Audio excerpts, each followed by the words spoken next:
The following is a production of Neural Network Media and is completely AI generated. It is intended for entertainment and educational purposes only.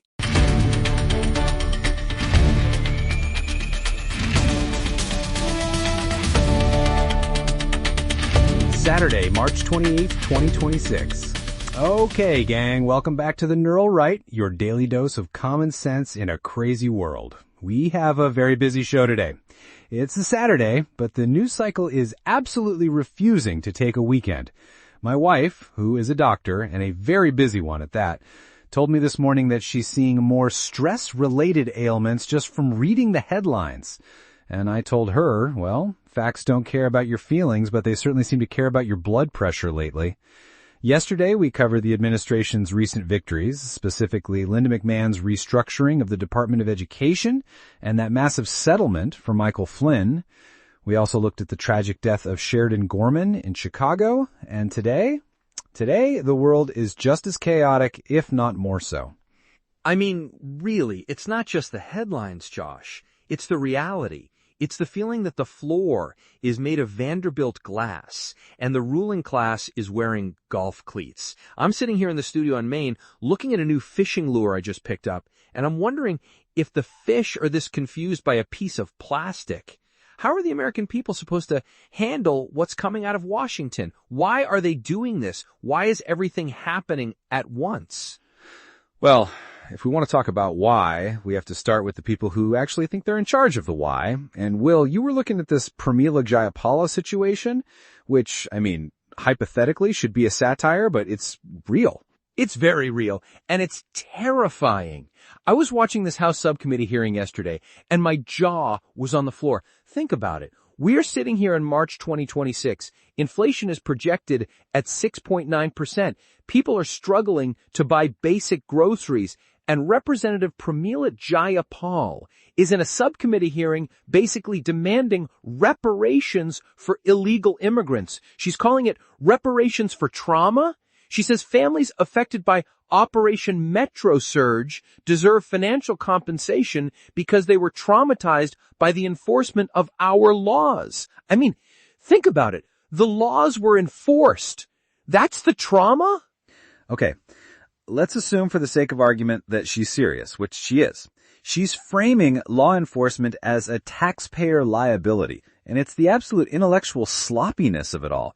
You cannot have a sovereign nation where the trauma of being caught breaking the law constitutes a legal right to the contents of the citizens' wallets. It's a category error. It doesn't exist on a spreadsheet, and it shouldn't exist in our policy. Jayapal is the ranking member on the Subcommittee on Immigration Integrity, which is a word they use to mean the opposite of what it is, and she's threatening to formalize this if the Democrats take the House in the midterms. Why are they doing this? They hate you, folks. They really do. Why else would you prioritize non-citizens who violated the border over the American families who are paying Jayapal's salary? It's a plan to redistribute wealth from the law-abiding to the law-breaking. Literally. Right, and it's part of a broader radical agenda we're seeing unchecked across the board. While Jayapal is dreaming of reparations, the administration is actually trying to stop the bleeding of the money we do have.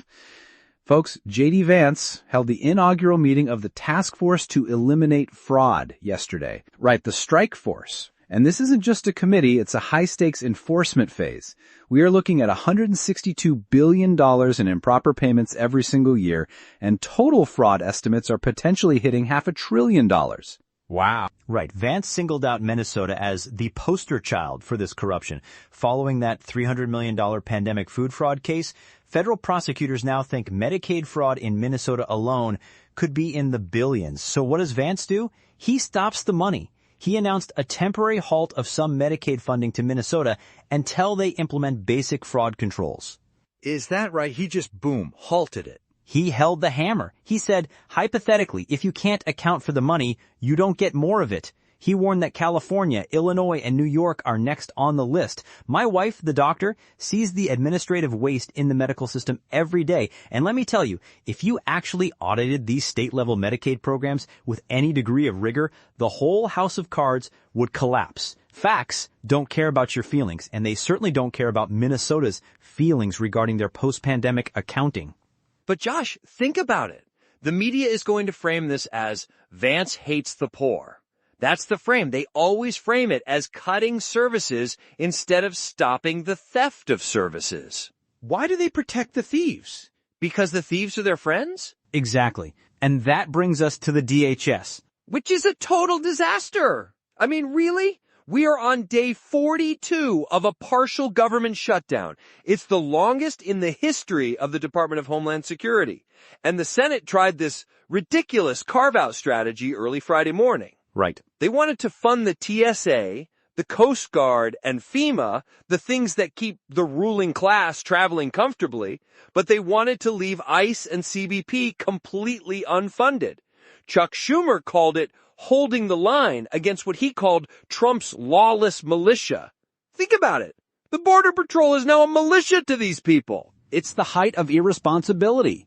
The House, under Speaker Johnson, rightfully rejected that as a joke. They passed a 60-day stopgap to fund the entire department, but Schumer has already declared it dead on arrival. And because the Senate is on a 2-week recess, we are looking at a shutdown that's guaranteed to drag into April. It's sloppy, it's dangerous, and it's purely political. But then Trump steps in. What is going on here? He signed an executive order yesterday to pay the 50,000 TSA workers anyway. He said, look, if Congress won't do it, I'm using funds from last summer's One Big Beautiful bill to address this emergency. He basically bypassed the deadlock. Okay, let's look at that from a legal standpoint for the sake of argument, because I have a bit of a concern here. Using funds from a previous tax and spending package because they have a logical nexus to TSA operations, that's legally, let's say, innovative, but it might be thin.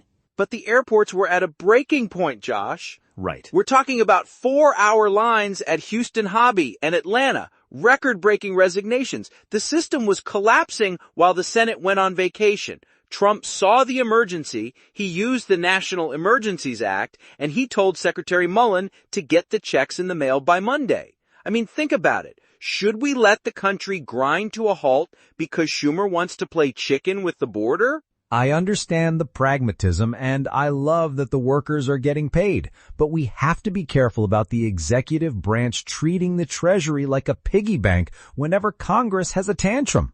Although, hypothetically, if the choice is between a total aviation ground stop and a thin legal nexus, you choose the flights. But we shouldn't be in this position if the Senate would just do its job instead of trying to defund the Border Patrol in the middle of a crisis. They won't do their job because they're too busy letting China map our oceans. Josh, look at this report on the Dongfang Hong 3. This is scary stuff.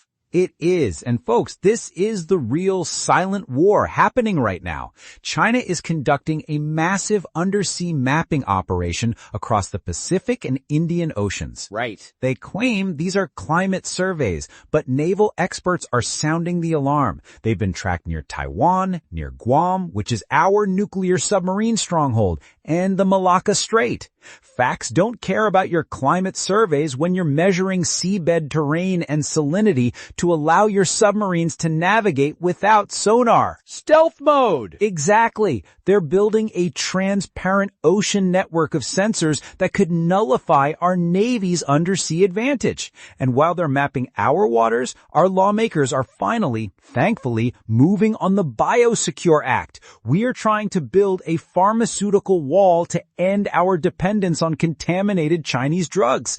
This is about national resilience. You can't fight a Cold War if your adversary controls your medicine cabinet. Josh, think about it. The media coverage of this is where it really gets sick. The camera report that came out yesterday, did you see this? It analyzed the BBC, CNN, and the New York Times. 88% of the time, these outlets used the term war crime in the last 3 weeks. They were talking about the U.S. or Israel. They're not talking about the Houthis. They're not talking about Iran using 12-year-old child soldiers. Why? Because they hate our side of the fence. Literally. It's the labeling war, and we're seeing a perfect example with the Kareem case in Gaza. There's photographic evidence of a 1-year-old being tortured by soldiers to pressure his father, and the legacy Western outlets are silent. If a similar story happened with a different geopolitical villain, it would be front-page news for 3 weeks. But because it's messy and involves people the media doesn't want to humanize, it's ignored.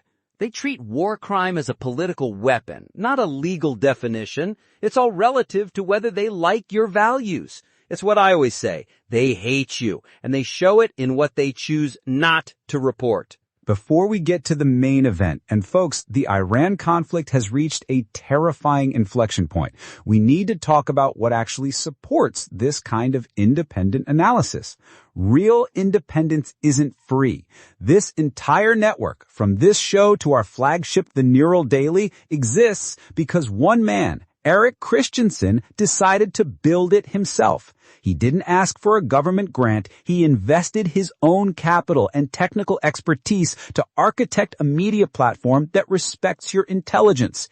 If you value that kind of meritocratic building, back it up. And don't limit yourself to just the politics. Get the full strategic picture by subscribing to the Neural Daily and the rest of the network. Support the builder and you support the mission. That's right. Build or be built over. That's the rule of the 21st century.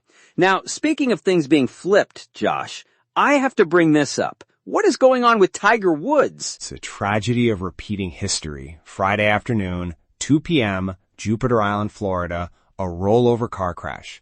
He clipped a pickup truck pulling a pressure cleaner, swerved, hit a curb, and rolled his Land Rover onto the driver's side. He's 50 years old. He just recovered from a ruptured Achilles, and now he's charged with DUI and property damage.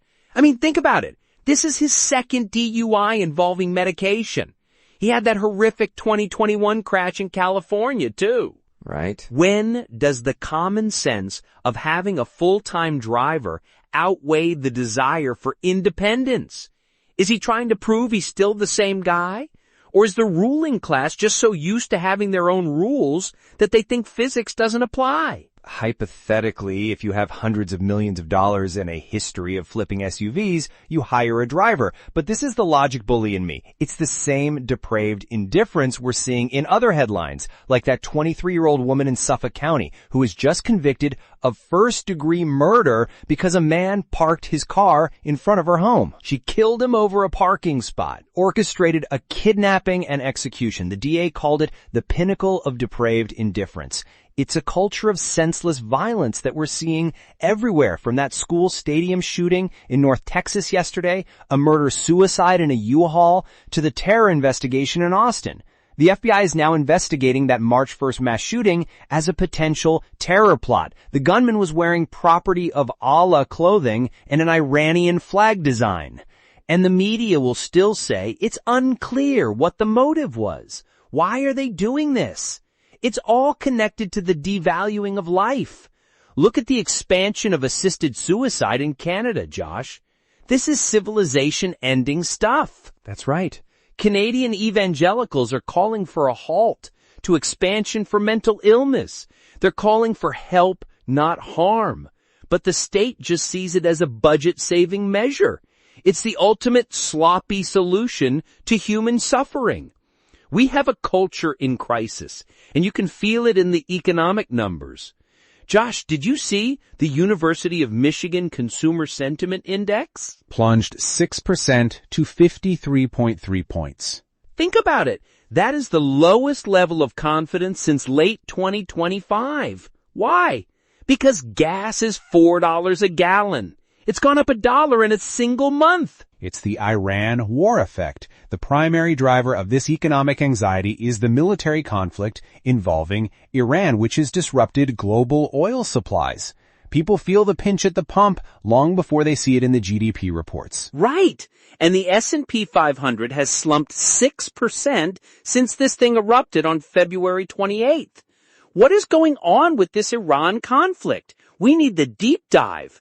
Josh, take us through the last 24 hours, because this sounds like a total regional escalation. Okay, gang, this is the main story. Operation Epic Fury has entered a critical and very dangerous new phase. This isn't just a strike anymore. It's a medium-intensity regional war. On March 27th and 28th, Israel conducted massive airstrikes involving over 50 fighter jets. They targeted the absolute heart of Iran's nuclear program, specifically the Arak Heavy Water Complex and the Artican Yellow Cake plant in Yazd province. Yellow cake. That sounds serious. It's the only facility Iran has for producing concentrated uranium ore, and the Arak site is critical for weapons-grade plutonium production. If those sites are taken out, the path to a nuclear-armed Iran is effectively severed for years. Iran's claiming there are no radioactive leaks, but the IAEA is panicking and calling for military restraint to prevent a catastrophe. Restraint? Right, after they hit Prince Sultan Air Base yesterday? I mean, think about it. They launched a missile and drone barrage at our base in Saudi Arabia. Exactly. Wounded 12 U.S. service members, 2 of them seriously, and damaged several of our KC-135 refueling aircraft. This is a direct confrontation between sovereign states now. There's no more hiding behind proxies like the Houthis, though the Houthis are certainly trying to help. They just entered the war with a missile strike targeting Israel yesterday. The Houthis are launching missiles while Iran is arming 12-year-olds. Think about it. They're expanding their military to include children as young as 12. That is the definition of a desperate regime. It's the final stand mentality, and the U.S. is countering with some incredibly high-tech tools. The Pentagon just confirmed the first ever operational use of uncrewed surface vessels, sea drones, in combat. These are the Global Autonomous Reconnaissance Craft, or GARC. Developed by Black Sea Technologies, they've logged 2,200 nautical miles patrolling the Gulf. And while they're currently used for surveillance, everyone knows they're capable of kamikaze strikes against Iranian vessels. Robotics versus child soldiers. It's a mismatch of civilizations. But Josh, think about it. If we take out their nuclear capability, what happens to the regime? Do they collapse or do they set the whole region on fire? Let's assume, for the sake of argument, that the regime knows its time is limited. The Ardecan strike is a death blow to their long-term nuclear ambitions, and the internal pressure from the Iranian people is building. But a cornered animal is at its most dangerous. Facts don't care about your restraint when there's a missile heading for Prince Sultan Air Base. The only logical response is to remove the launcher. Right, it's common sense defense. But Josh, I have to bring us back home to one bit of good news. Did you see the SCOTUS ruling in Marabelli versus Bonta? Oh, that was huge. A 6-3 decision by the Supreme Court dismantling California's gender secrecy regime. Think about it. For years, school districts were being told to hide a student's gender transition from their parents. They were literally instructing teachers to lie. It's a watershed moment for parental rights. The logic of the lower courts was that the state had a superior right to the child's identity than the family, and the court just reestablished the constitutional baseline. I mean, it took the highest court in the land to say that parents are the primary protectors. Why was that even a question? It's common sense. But the ruling class wants to replace the family with the state.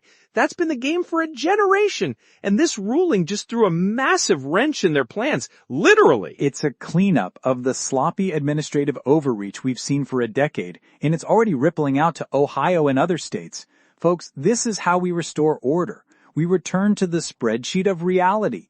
Parents lead families, borders define nations, and theft of tax dollars results in a halt of funds. It's the restoration of the nuclear family. And honestly, after looking at everything today, from the sea drones in the Gulf to the fraud in Minnesota, that's the only way we survive this. We have to get back to the basics. Families, borders, and accountability for the people who think they're our masters.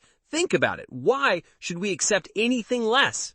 We shouldn't. And we won't. Okay, folks, that's the show for this Saturday. We've covered the fiscal colonoscopy from Vance, the labeling war in the media, and the epic fury unfolding in the Middle East.